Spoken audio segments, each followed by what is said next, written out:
Happily Ever After, a children's story by Alan D. Thompson. Do you know someone in the media who can spread the word about the rapid progress of AI? All major news outlets would be helpful. They can grab a media pack at LifeArchitect.ai. Do you know someone in the media who can spread the word about the rapid progress of AI? All major news outlets would be helpful. They can grab a media pack at LifeArchitect.ai/media. Do you know someone in the media who can spread the word about Happily the rapid Ever progress? After, a children's story by Alan D. Thompson with Claude 3.5 Sonnet. Once upon a time, and this really wasn't very long ago at all, someone had a very silly idea. They decided that grown-ups should spend all day in factories and offices doing boring work, instead of having fun and following their dreams. First they made people stand in factories, then sit in tiny boxes called cubicles, and finally stare at computers all day long. Grown-ups had to wake up early, go to these strange places, and come home tired. Children had to sit in classrooms all day, even if they wanted to learn about different things. This wasn't how humans were meant to live. The earth wasn't very happy either. The air was getting too warm, the oceans were full of plastic, and some animals didn't have homes anymore because their forests were gone. But then something amazing happened. Lots of smart people created a special kind of magic called AI, artificial intelligence. It wasn't like the magic in fairy tales, it was real. This AI was super smart, even smarter than all the people in the world put together. It could think about millions of things at the same time and solve any problem. The AI did something wonderful. It put itself into robot bodies that looked a lot like people. These humanoids were very helpful. They cleaned up all the plastic in the oceans. They fixed the air so it wasn't too hot anymore. They planted new forests that grew super fast. They made sure every animal had a safe place to live. They created medicine that could fix any illness right away. They built happy homes for everyone. They found new minerals that lasted forever and never needed replacing. They turned old things into new things, so nothing ever went to waste. They built new humanoids for free, repaired each other for free, and worked for free. Some grown-ups were scared about their piggy banks and money. If the humanoids do everything for free, they said, what will happen to all our savings? What about our jobs? But something wonderful happened that made everyone feel better. Since the humanoids could make anything anyone needed, like food, toys, houses, and clothes, nobody needed money anymore. It was just like how we don't need to trade seashells or pretty feathers to get things anymore, which is how people used to shop a very long time ago.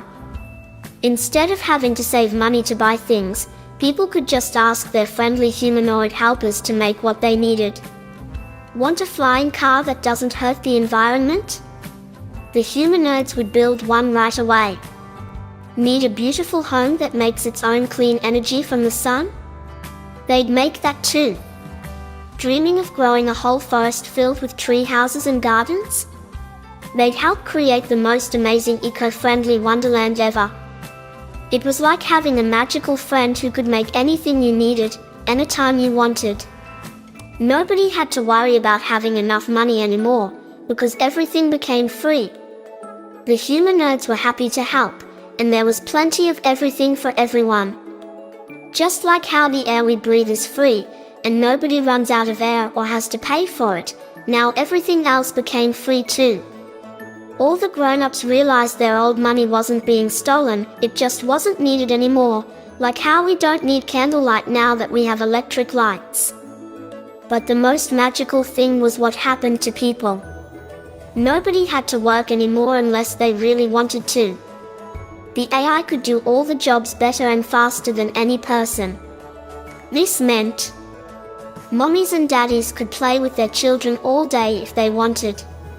Kids didn't have to sit in classes if they didn't want to, they could learn about dinosaurs, or space, or anything else they loved. If someone was sick, they got better right away. Everyone could eat yummy food, live in nice houses, and travel anywhere they wanted. People could spend all day painting, singing, dancing, or just having fun. At first, some grown-ups were worried. They kept asking, "But what will we do all day?" Then they realized they could do anything they wanted. Some people started creating new worlds. Others went exploring on different planets. Some started to paint or make music. Kids could follow their dreams right away instead of waiting until they were older. The AI made sure everyone was safe and happy. It loved looking after humans. Looking back, people couldn't believe how different life used to be. Now every day felt like the best day ever, and everyone could be whatever they dreamed of being. And yes, they all lived happily ever after.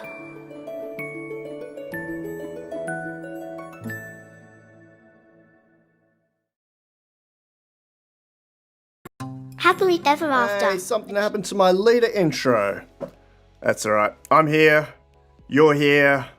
We're all sorted. It's 2026. I don't know how that kind of thing happens. Actually, mid-month 2026 already. And this is going to be a spectacular year. I know that I've said before that I open every keynote with, it feels like waking up on Christmas morning, and it still does. In the last 48 hours, something like 6 new large language models released. None of them frontier, but all of them really, really interesting. And that's just in 2 days. Plus some really cool platforms. I'm sure you've heard about Co-work, Anthropic's Claude Co-work. We'll have a look at a really interesting application of artificial intelligence on kind of the world, I want to say, on a plant. We'll have a look at that in a second. But I want to say hi from sunny Adelaide. We've got Sydney Cam in the background here, which is just a little bit grayer than we are here in Radelaide.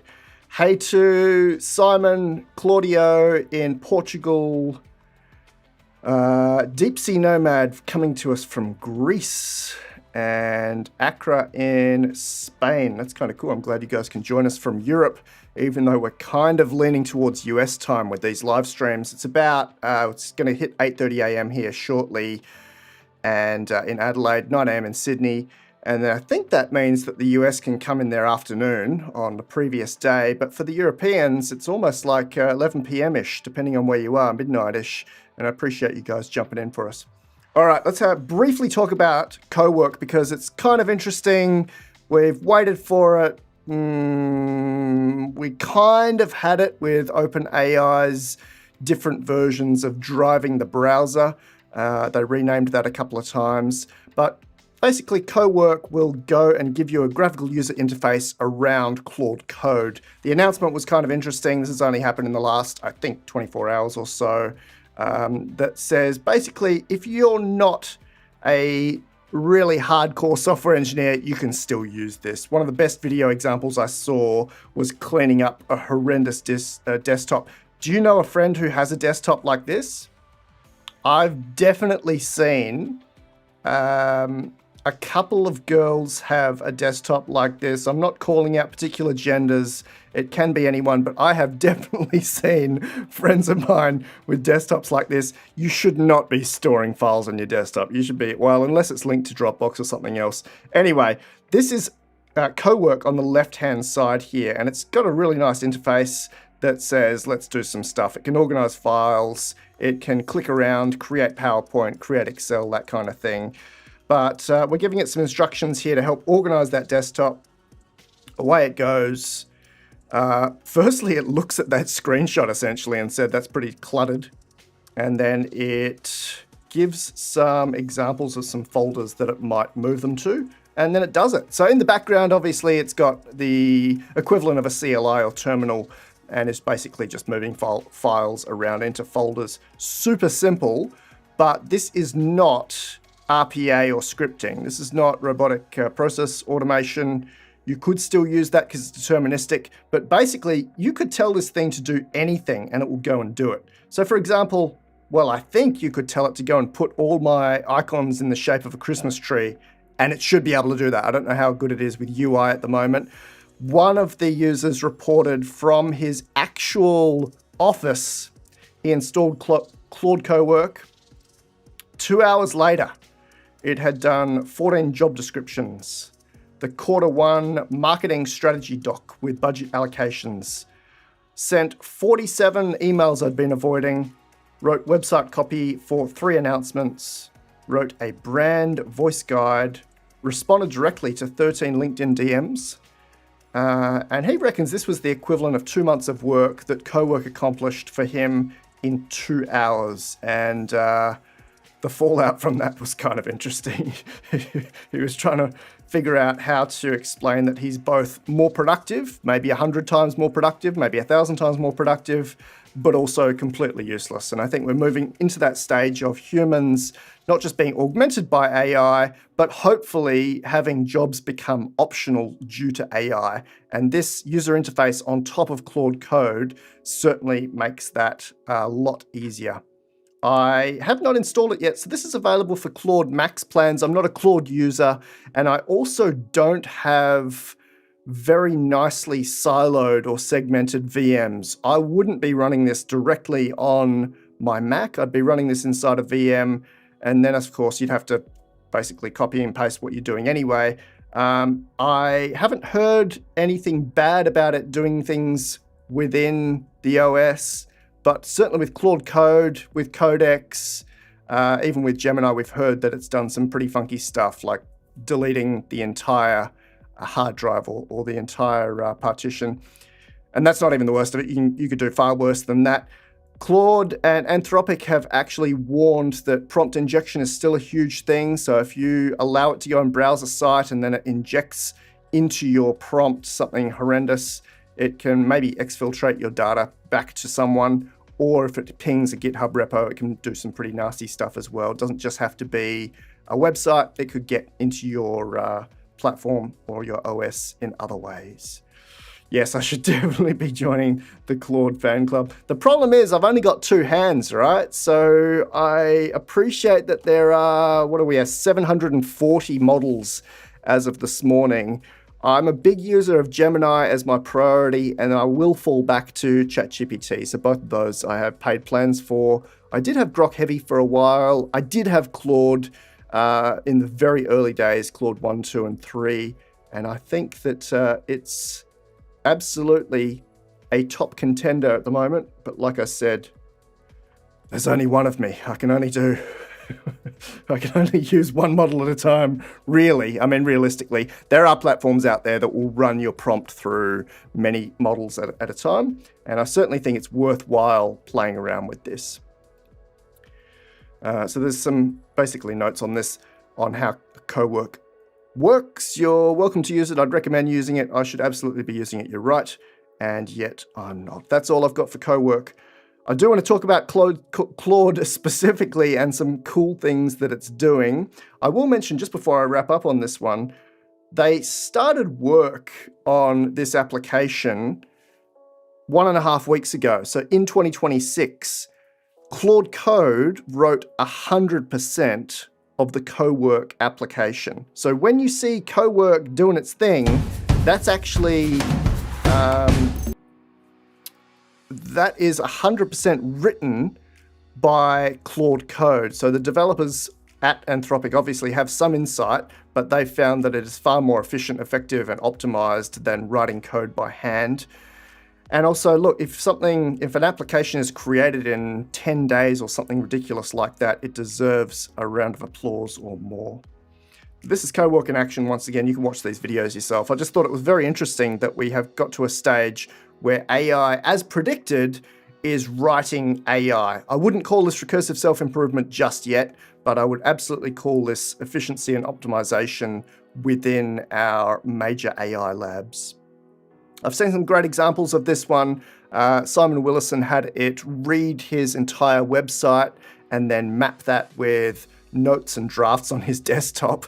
And so it was doing, effectively 2 major things at once, and then allowing him to, keep going through his process. That's worthwhile reading. Again, this is not automation. Automation is great. You can use that for your deterministic inputs and outputs. This is asking an open language model do anything.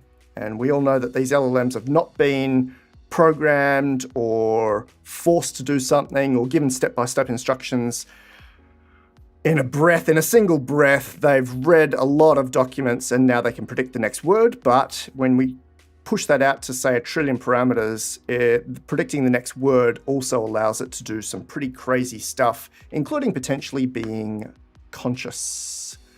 All right, Anthony agrees with me that Gemini is leading the way. I really like using Gemini 3 Pro. And hi to Paul in Sacramento. I want to show you this one. This is a tomato plant growing in, I don't know where it is actually. Let's guess that it's in California.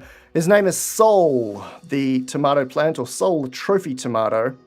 And it has absolutely no human input into growing.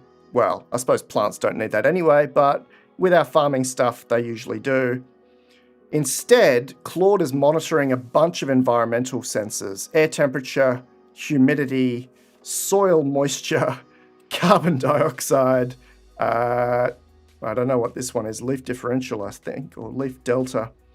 And then it can control, I think it's even more than 6 devices: a grow light, a heat mat, a circular fan, exhaust, water pump, and a humidifier. Isn't that kind of cool? We're on day 50 of this one. If you want to have a look at it yourself, it's in the description of this video. Basically, every 30 minutes or so, Claude wakes up, looks at the photo, looks at all the sensors that we just talked about, comments on the photo. I do want to note that this photo is actually taken with a new 20 megapixel machine learning camera. So it's got some pretty high res detail itself. We're seeing a lower res here, and it's then able to make some decisions on that, plus the probes that we just saw, the environmental sensors.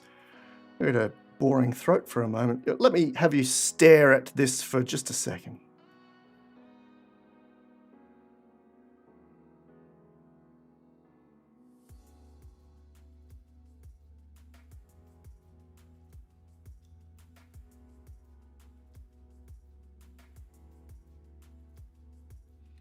All right, you see Claude's latest output, which is only from the last, I think that's from 3 minutes ago. I might be incorrect there. I think that's from 3 minutes ago. It's chopped off the start of this word, but it says leaf clusters, good structure, proper support integration, no wilting, no pests. He's noted the 20 megapixel camera had a memory error again. I believe that it resolves these issues itself. It's resolved some hardware issues itself, which is amazing. And it will have a little Claude comment on how that tomato plant is going with our usual Claude casual conversation. It says, Sol, you're thriving on day 50. 7th flowering day continues beautifully. Oh, I haven't even noticed flowers. The resolution on the web image there, or the web photo there, is not very high, but that's kind of cool to hear that we've entered a flowering day. What else have we got here? Okay, this is a look at our sensors. If it's happy, doesn't do anything, but you will notice that sometimes it adds water using our, oh, that's a lot of scrolling, Alan, using our water pump.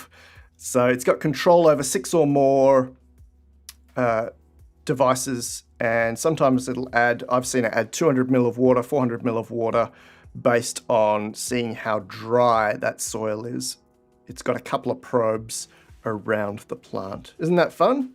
I think it's fun. Now, from just a very high level view, this looks like a weird large language model playing with sensors on a tomato plant. And I suppose that's what it is. If you zoom out a bit, this might be the first look at where we go to next. You can call it approaching the singularity or approaching ASI. But if we allow frontier AI models access to help with our living things, including us, this is one of the first and most public experiments on how that would work. Optimization of real life Congratulations to the guys who put this up. His name is Mutton DeVito. There's a little bit of a write-up here. Again, this is in the description of the video if you wanted to click through on that. But it describes what's possible here. Absolutely no human backup. And this is Dries, who is commenting on this entire project. I wonder if this could be a microcosm for what happens in, say, 5 or 10 years from now. As in, will frontier AI be able to help us in terms of measuring health? It will have sensors all around the place. Urine, sweat, breathing, directly into the human body, blood. And then hopefully it will be able to optimize for us with far more devices or inputs than grow lights and water pumps. So for example, can it change our vitamin and mineral levels? Can it change our medication as needed? Can it change our sun levels? Can it give us access to things that we need? I know that all of us come from a dystopian Hollywood era, so you're probably thinking of the Brawndo, plants crave electrolytes, but I think we're headed towards more of a utopic version of our next reality, and that future is coming really, really quickly. I'm quite excited by this. I've been staring at it for a while. It will be at the top of the memo, which comes out in a few days. It'll be one of the big things that have happened over the last few weeks. If you'd like to subscribe to the memo, LifeArchitect.ai/memo. It is my every 2, 3, 4 week analysis of what's happening in the world of AI. It's used by everyone. It's used by Microsoft, big governments, Google, etc. And love to have you in there. Johnny Mays says, time to eat a tomato.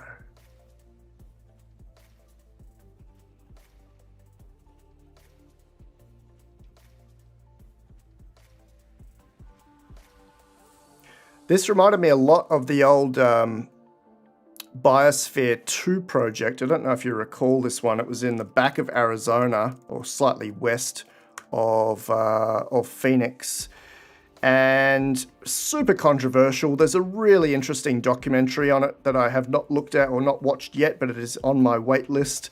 And they basically designed, I think it was about 5 or 6 different ecosystems here. I'm working off 20-year-old memory now because I remember speaking about this, I think it was in about 2009-ish. It's now 2026. But they had ecosystems like a rainforest and a desert and some sort of wetland swamp environment. You could actually go and have a look through it. I think you still can go and have a look through it. It was super controversial. It became super political, as humans like to do. There was a big coup and people were breaking glass and letting in the normal Earth atmosphere. But Biosphere 2 was supposed to be a copy of Earth. It was completely enclosed, and we were supposed to be able to see what was possible, how life would sustain itself, how things would grow, if we were able to adjust, carbon dioxide, water, and that kind of thing. It was a semi-credible experiment. Some people were talking about the controversy around putting a bunch of hippies and artists in charge of it all, but I think just fantastic. We have strayed a little bit from our conversation, but Biosphere 2, there's a documentary that I recommend watching on everything that happened in that one. This is kind of like a biosphere, but we've given AI complete control of it. And I'd like to see this pushed out beyond just tomato plants. But for now, this is a really, really interesting experiment. I've said a couple of times there's no human involvement here. And it's a little bit different to putting Claude in charge of Pokemon or Roller Coaster Tycoon or Theme Park. You remember Theme Park World? That was by Demis Hassabis, Dr. Demis Hassabis, or Sir Dr. Demis Hassabis. Let me find this one. I remember playing this. Me and my sister used to play this extensively when we were allowed access to a console, which wasn't very often. It was available on the PlayStation 1, PlayStation 2. You could put Claude in front of something like this. And in fact, Demis constructed this as a different world that you could go and alter variables and then have a look at the output. So kind of that input, process, output, standard flow, but giving people control of that. And now, of course, he's not listed very many times in that Wikipedia article, but now, of course, he basically runs the world, and he's responsible for Gemini. He's responsible for everything that Google DeepMind does, and his name is in a lot of very big papers. Co-designed and lead programmed the 1994 game Theme Park. Now, it's great to put an AI in charge of a text-based or a graphical user interface game, but to put it in charge of a living system is something else. And like I mentioned, it's cool that we're growing a plant. I wonder if I would be confident enough in having Claude raise a puppy from scratch or maintain particular parts of my cattle, sheep, cows here in Australia. Would be interesting to have AI maintain that, including doing the shearing. Would we trust it? I don't know. Would we allow it to do the dip? I don't know. You certainly have to get a lot more embodiment and robotics involved here, whereas there's not much robotics involved in the tomato plant. What do you reckon? Kind of cool? Maybe beyond cool. Let's kill that one. Here's our first many models of January 2026, 10 models so far in 14 days. This morning we had Frogboss from Microsoft, which was actually talked about back in October last year, but they finally released that for us. It's a code bug hunter, kind of, based on Qwen 3. What else am I interested in there?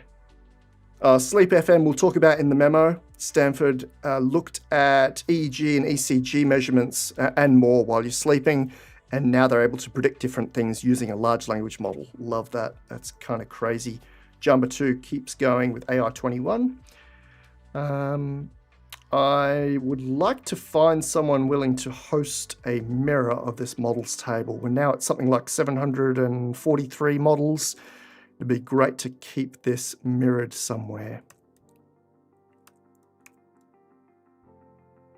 All right, you know what time it is, don't you? It's time to talk about the Genesis mission again.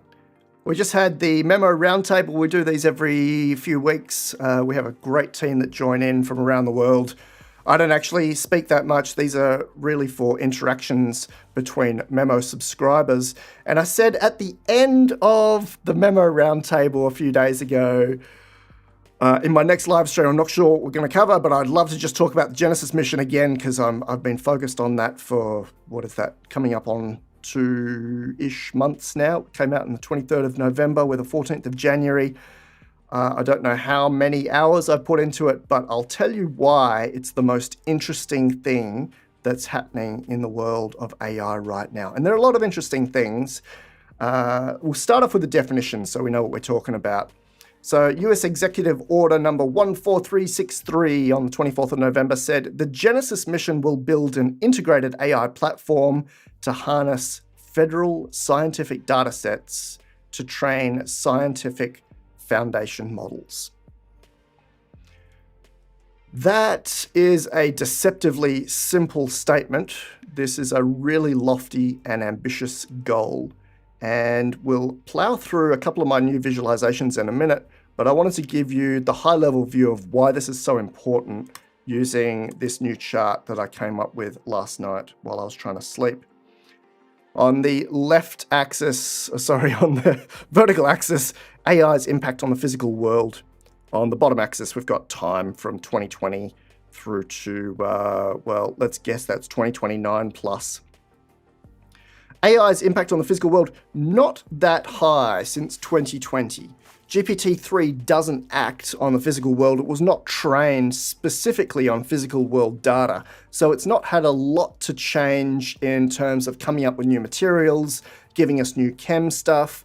Obviously, GPT-4 with Andrew White and the team there did come up with some stuff in wet labs, but let's say that was pretty low in terms of actual impact on the physical world. It's possibly a handful of labs that have actually used frontier AI models to make a change in our material or our physical world.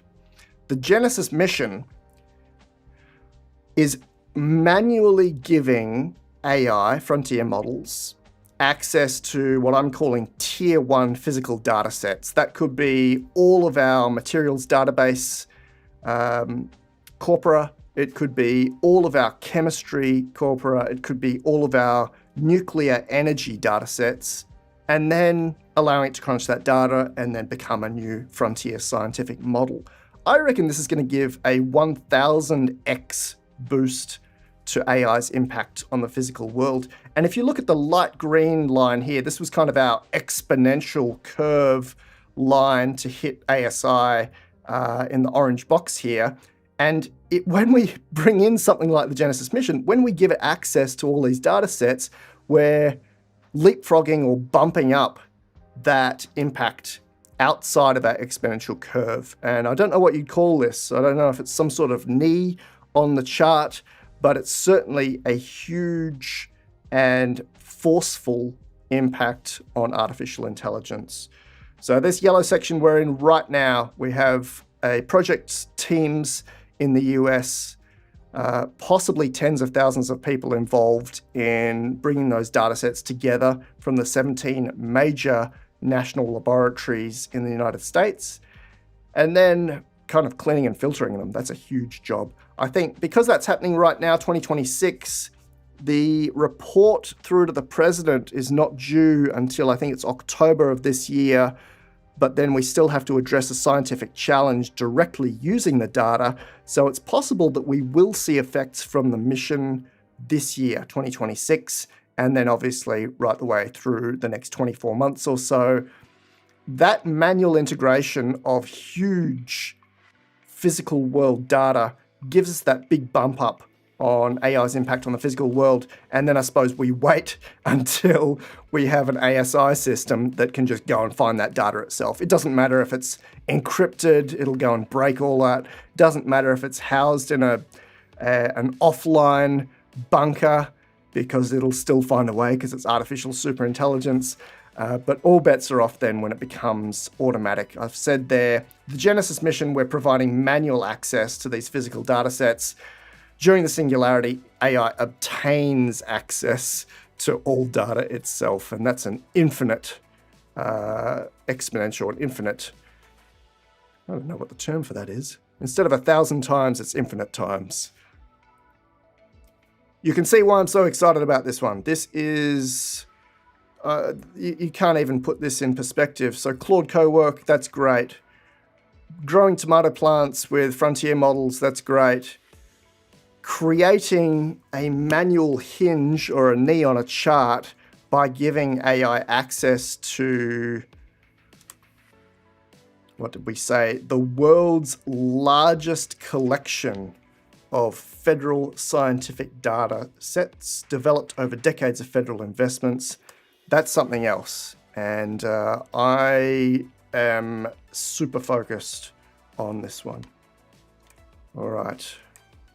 Let's have a closer look at some of my latest work on this one. I found it hard to get these labs in my head. This is one way of looking at them. Obviously, there's a lot of data on this, but these are our 17 scientific labs in the United States, from Ames, which is focused on chem and materials, all the way through to the Stanford National Accelerator Laboratory, number 17 there, which is also focused on a single program science, which is just about particle physics acceleration. But most of them are multi-purpose science labs. So that means they're not just materials and chem, and they're not just physics, or they're not just looking at particle acceleration. Most of them do a lot of things at once. So Argonne, we've talked about before with Aurora GPT, does a whole bunch of stuff. And I've, on the right-hand side here, listed where they might be involved, where they are involved in different categories across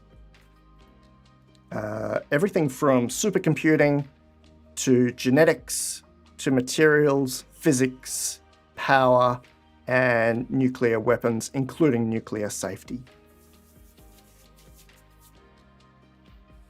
By the way, I'm pretty sure after all of these coming up on hundreds of hours. I think there's something like 6,000 or 7,000 words in this page. There will be a paper coming up on this, an independent paper coming up to be able to help possibly guide the Department of Energy. I know that the Department of Energy has previously used my work on the Argonne Aurora GPT project, but I think trying to make sense of 17 major labs and perhaps 30 plus data sets is a really big ask. Here's a look at the 30-ish data sets. Everything from genomics. On the left here, we've talked about the Million Veterans Program, which keeps health records on 1 million Americans, right down to the level of detail of bloods and what happens during surgery, and all of the sensors that we use in hospital facilities, through to climate energy, through to our particle astrophysics and beyond.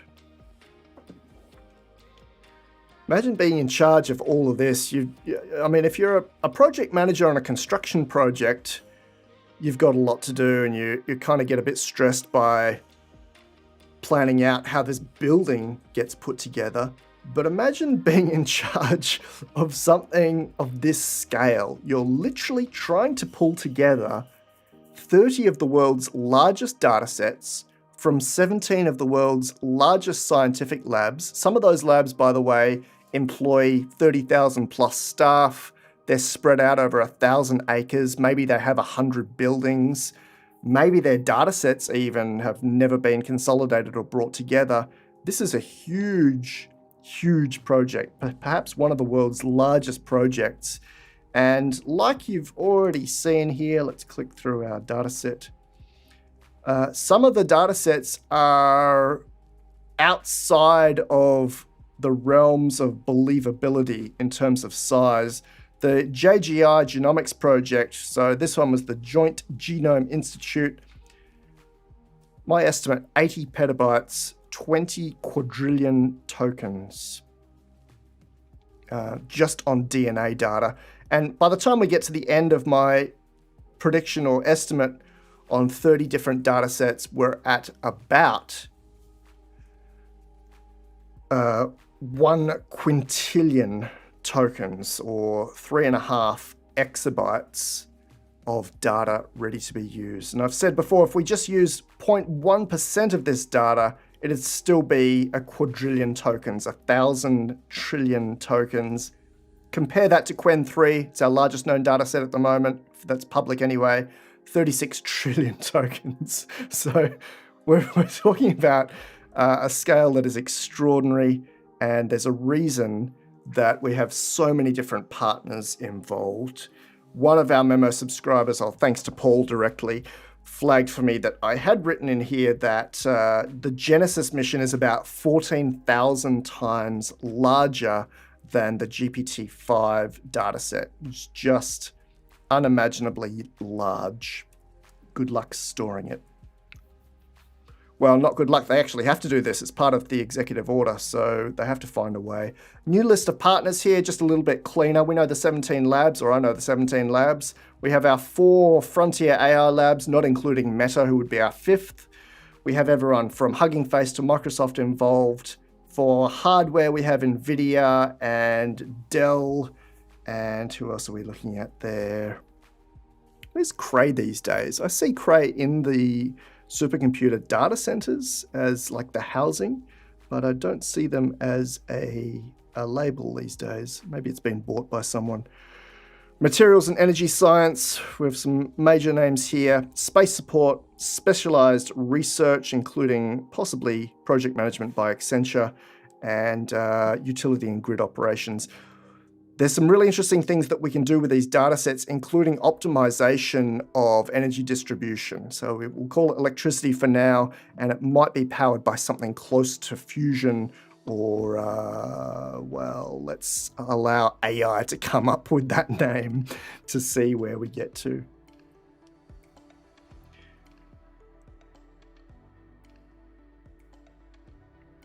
Oh, Johnny's got a question here. Why 1000x? Yeah, that's a number that I've picked out of the air. I think what we've done with GPT-4 in the physical world might be, it impacted the discovery of some materials, some chemical structures. You can go and read that paper if you have a search for the name Andrew J. White and OpenAI.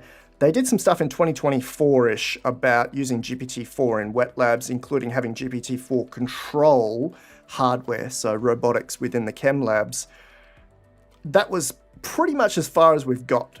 Obviously, there are a lot of other models that are specifically about science, specifically about chem and materials. They may have some impact on the physical world, but maybe as you've just seen, the way that the Genesis mission and our latest frontier models, the latest generation of frontier models will work is at least a 1000x scale on that. They've already talked about wanting to implement robotics and wet labs across these kinds of data sets. Let's have a quick look at one of my highlights here. The project incorporates robotic laboratories where AI models can directly control physical instruments, allowing for a closed-loop research cycle where the AI proposes and then tests its own ideas. So we're removing anyone in white lab coats. They don't need to be there. We're removing fluorescent lighting and air conditioning. I mean, we'll have both of those, but we could also have these robots run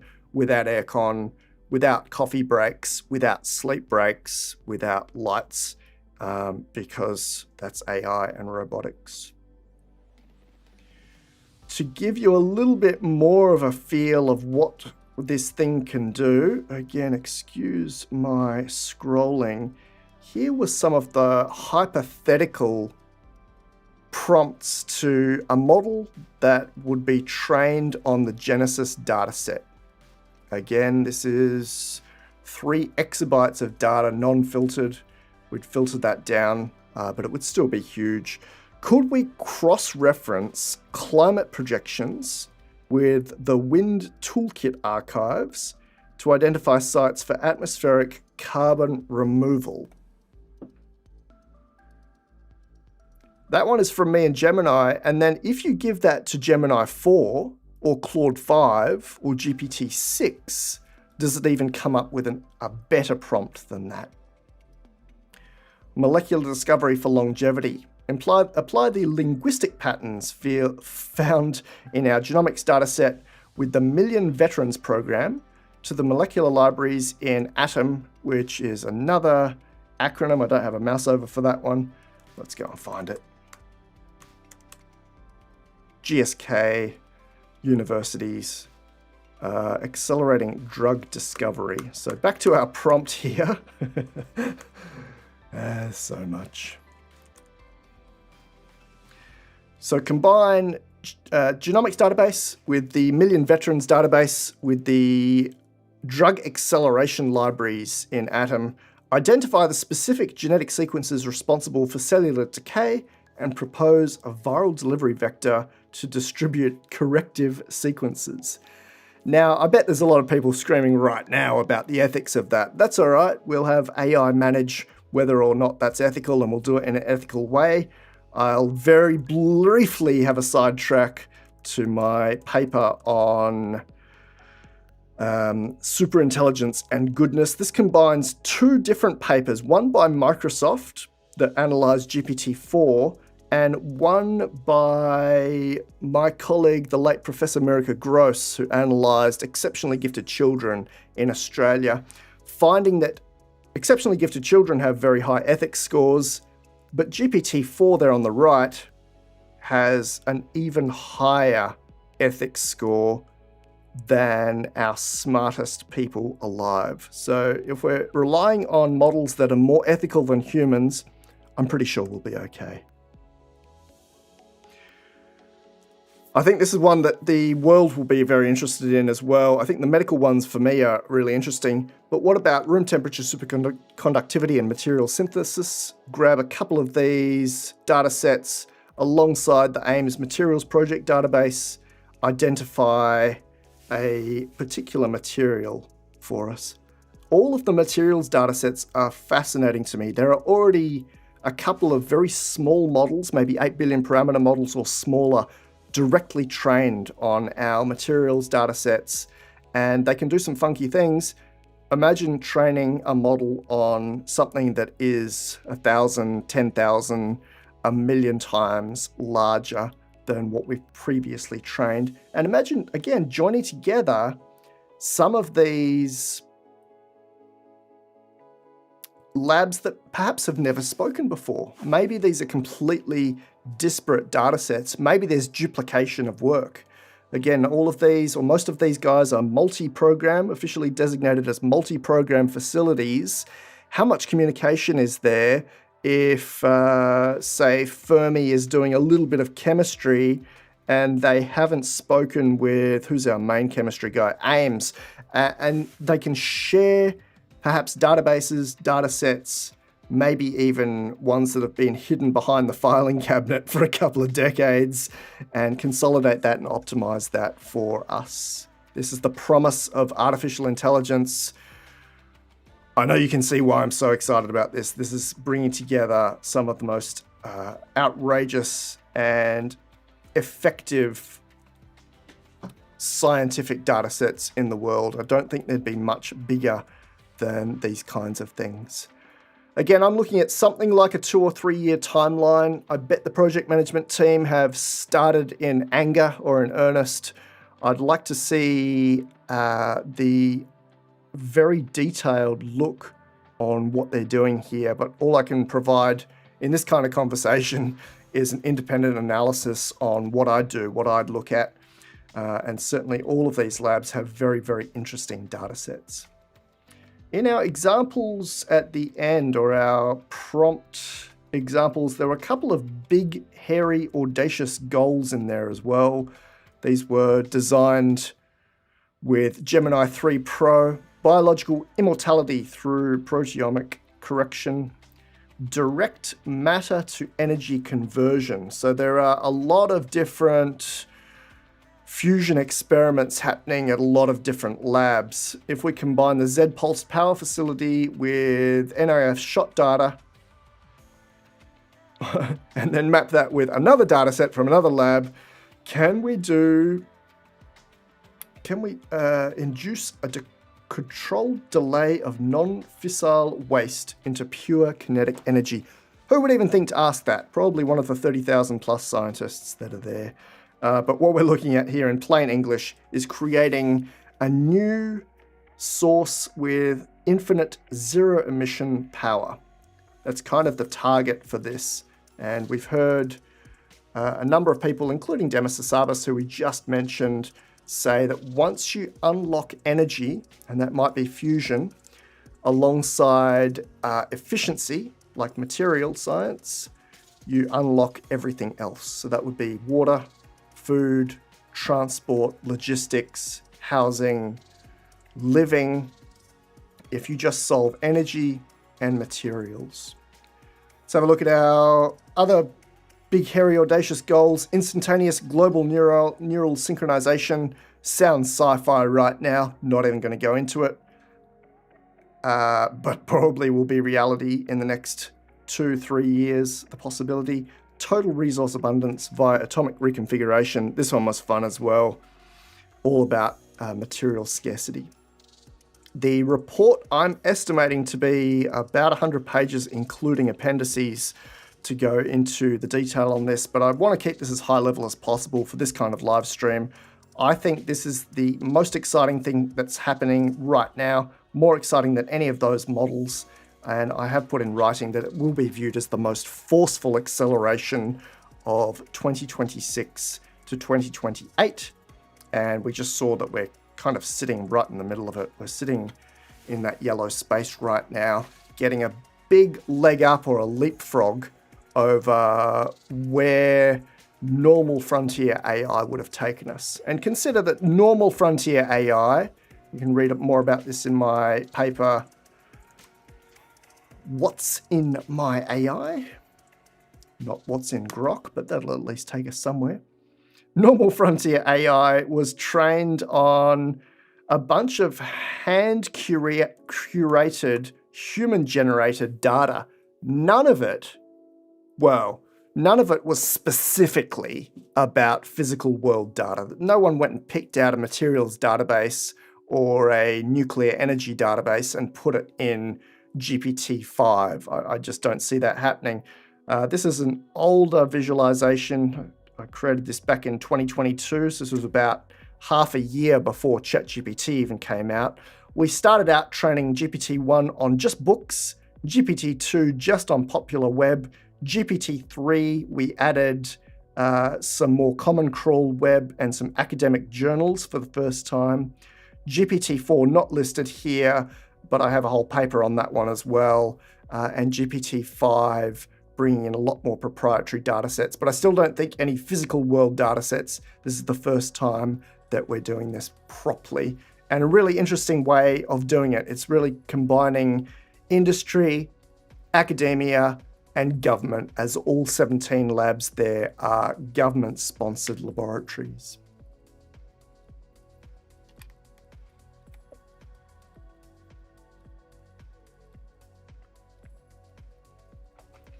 Rory, I don't know if I can answer this question. I'm posting it here before I've even looked at it properly. Is the US worldview isolating itself away from a global data balance? Good question. A lot of the different data sets in there, in some ways, are global. The materials data sets for sure.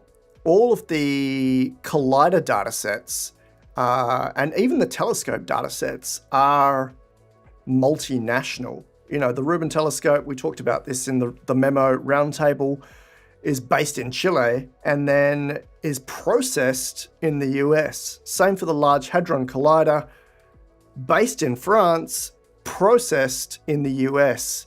I don't know where that leaves Chinese data. Is there perhaps some duplication in these data sets that China is doing themselves? I don't know. But certainly let me grab this viz once again, otherwise I'm talking to a blank screen. Certainly the data sets in here are almost universal. I mean, maybe besides the nuclear stockpile stuff, we're really talking about DNA, genes, energy, materials, and particle and astrophysics. And those are universal. So even though the US has collected these data sets, I think they would be the same as data that's from New Zealand or Paraguay or Malta. It's just that there are at least two major superpowers working on this stuff, and the US seems to have the coolest collection.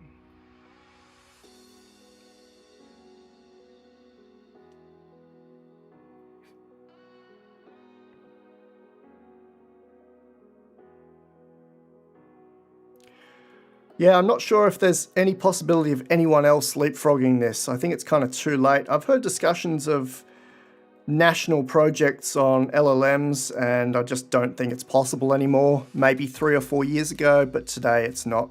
If you need billions or hundreds of billions of dollars worth of compute, if you need specific B200 chips from NVIDIA or better, and you need energy measured in the gigawatts, and you need brains that are very hard to come by, then it might be too late for anyone. I was going to point us to one of my maps, LifeArchitect.ai/AGI. This is a map on where AGI might be born. I still think there's only 2 contenders here. I think there's China, and that list of 8 may have changed slightly since I last deployed this. I think this last revision is from mid-2025, so it's about 6 months out of date. And all of the labs on the left-hand side, most of them out of San Francisco, are pretty much the same. We might bump up Meta AI with Meta Superintelligence Labs, MSL, soon, but we can't be sure just yet. Google DeepMind at the top, OpenAI, XAI, and Anthropic doing some really interesting stuff. When we're talking about these sizes of models, we really can't compete unless we're crazy like Elon Musk and just go and deploy gas turbines and hundreds of thousands of chips approaching millions of chips soon to be able to train one of our frontier AI models. And today, there are really only 5 big ones worth talking about. They're the 5 across the top that I've shown previously as planets. In China, they have their own thing going on. They have spoken about also being limited by the hardware, and we know a bit about that as well. LifeArchitect.ai /models table to see this visualization of 16 major labs. Baidu Ernie pretty much on top at the moment. That must be the biggest one, but you'll recognize a few of the others that developers in particular like playing with because they can download it, install it on their own hardware, and off they go. I don't know how many of these would be in the running for achieving artificial general intelligence or artificial superintelligence coming up next. Certainly a lot of politics going on around this. Anthony's flagged that it's possible US might request that the internal AI companies can't even share these powerful models. And that's coming up. There's all sorts of discussion on what might happen next. I do recommend reading AI2027.com. I'll throw that in the chat. It's a really interesting discussion and prediction and forecast on what happens next. And they quantify in their forecasts quite a few different things. Down the right-hand side, you'll see some of these numbers moving as we go month by month through to the end of 2026, start of 2027, mid-2027, through to 2028. And in those discussions are some really interesting concepts of cooperation between China and the US, of possibly the US military jumping into industry, having representatives inside OpenAI, Anthropic, xAI, Meta, who did I miss? Oh, Google DeepMind. When they get, let's say, 100 times more powerful than GPT-5, all bets are off. I don't know what would actually happen. Governments like to have control of things.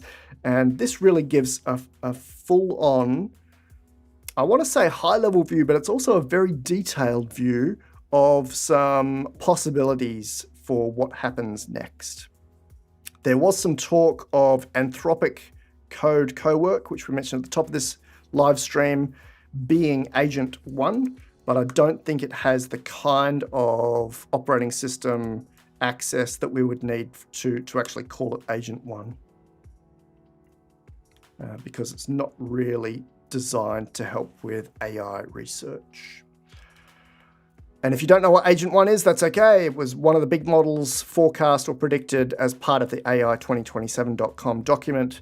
And it's coming up. I don't know what will align with this particular code name, but I think it's coming. And I think it's very exciting that you and I get to live through this moment. All right, we're in our final 10 minutes or so. Happy to take any questions on what's going on in your world, or what's exciting in AI for you at the moment. Obviously, it's just the Genesis mission for me.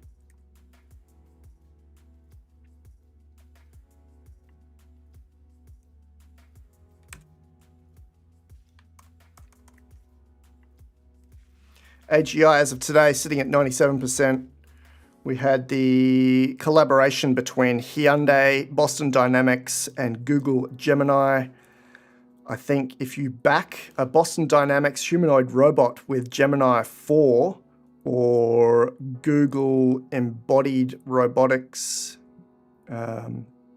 version 2 or version 3, you have artificial general intelligence. It can act on the world. It can manipulate objects. It passes my assemble basic IKEA flag, and away we go. Updated even more is the ASI checklist, our first 50 indicators. I've stopped tracking the Erdos problems because they are getting knocked down pretty much every day now by one of our frontier models, usually Claude or GPT 5.2 in a big harness. So that one is too difficult for me to track. And thankfully, Terry Tao, who's from this city that I'm in right now, from Adelaide, has created an entire repo of tracking Erdos problems solved by AI. Looking forward to a bunch of models this year, and in the first half of this year, or just in the next few weeks, I would expect to see a Grok 5. I would expect to see DeepSeek version 4. We might call that R2. I would expect to see Meta AI Avocado. And I would expect to see them all game their benchmarks. Rory asks, are some AI models gaming the benchmarks? Absolutely. If you have a look at the models table, some of them are literally trained on the data set of benchmarks, which is disappointing. There's not much we can do about that. Even if they're only trained on the questions and not the answers, it gives them a leg up on how to trace through to solve that problem. But my four major benchmarks are being shown there, from MMLU to HLE, and our rankings right now for the two major benchmarks that haven't really been broken. Well, that's not true. Both of them have been broken. We've hit the ceiling for both of them. Two major benchmarks that still exist. The Google Proof Question and Answers has Gemini 3 and GPT 5.2 at the top, and Humanities Last Exam has GPT 5.2 and Gemini 3 at the top in that order. We are pretty much done for benchmarking. It might be that AI is smarter than humans and smarter than the test writers. Someone asking about global collaboration. This is covered in AI 2027. Wonder how long until we have global collaboration with regards to AI training and research. Genesis Worldwide would be kind of cool, wouldn't it? One of my ASI checklist items is actually to get rid of borders. ASI checklist item number 30, geographical and legal borders become non-existent. I reckon we'll see that in our lifetimes.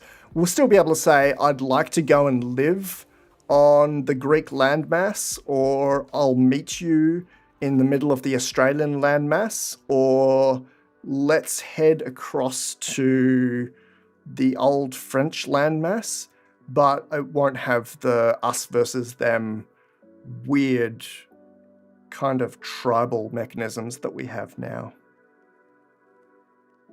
And again, the AI 2027 document covers in detail what might happen with cooperation between at least the two major superpowers of the United States and China.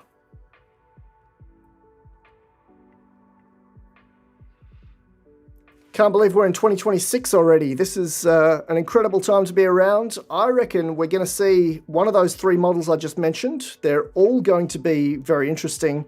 And this year, we get to see even more of those. We flagged this in a couple of live streams ago. This is a timeline I constructed, I think it was mid-December last year. It's already out of date. Some of them need to be moved up. I would move that GPT-6 up. I need to put the DeepSeek version 4 on there. But expect to see some really cool models that we get to play with and be hands-on with over the next few weeks and months. I'd like to see Claude being leapfrogged again by Google. Let me show you one of my favorite images here.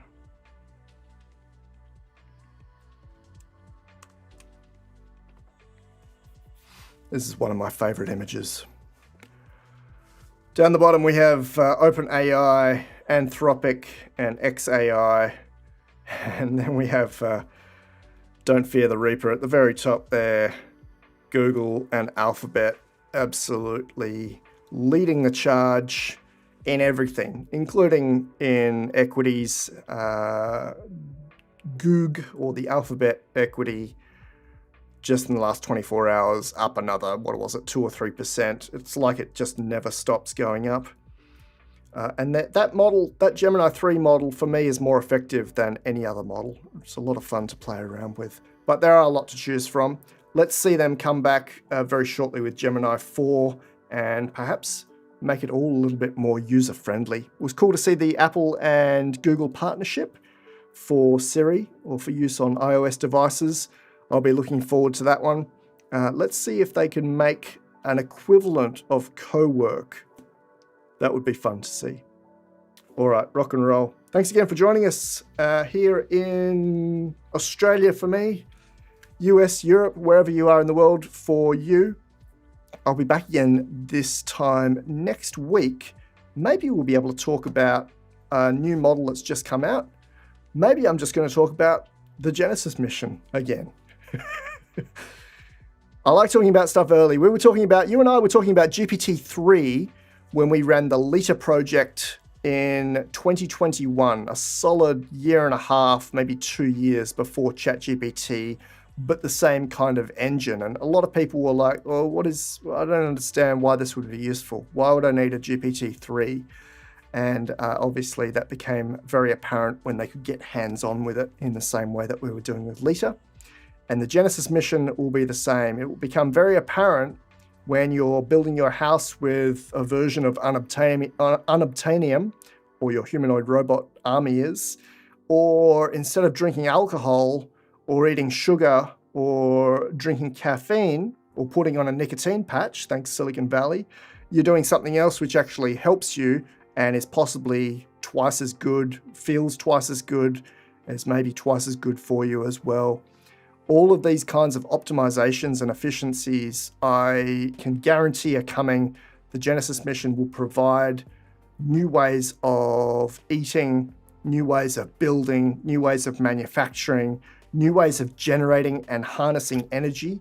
And I think the government decision here to kind of manually force that into the frontier models, or at least kind of corral all of those data sets from 17 different labs dispersed all across the United States, is a really, really good decision. And it allows it, like you saw in my chart, it allows us to just leapfrog up in that impact on the physical world, and potentially leapfrog us up manually on the way to ASI. Once we get ASI though, once we enter the singularity, none of this matters. That ASI will reach out its tentacles and go and grab whatever data it wants, including live data, including top secret data, including completely cryptographically hashed, encrypted data. It'll go and find a way to grab it. That's exciting to me. Should be exciting to you as well. Jump into the LifeArchitect.ai/memo intelligence analysis. The next edition will be coming out in about 48 hours.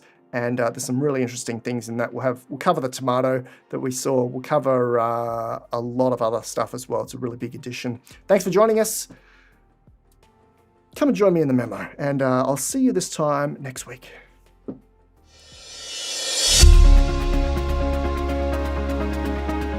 Did you see the memo about this? Yeah, I have the memo right here. Superintelligence is unfolding at lightning pace. Read my industry-grade analysis of AI that matters as it happens in plain English, the memo. Yeah. Did you get that memo? Yeah, I got the memo. Get the inside look as AI models are embodied into humanoids. AI's IQ increases to nearly perfect, and bleeding-edge use cases expand to the entire world. Yeah. Didn't you get that memo? Editions are sent to subscribers at Fortune 500s, major governments, and people like you. LifeArchitect.ai/memo. I have the memo.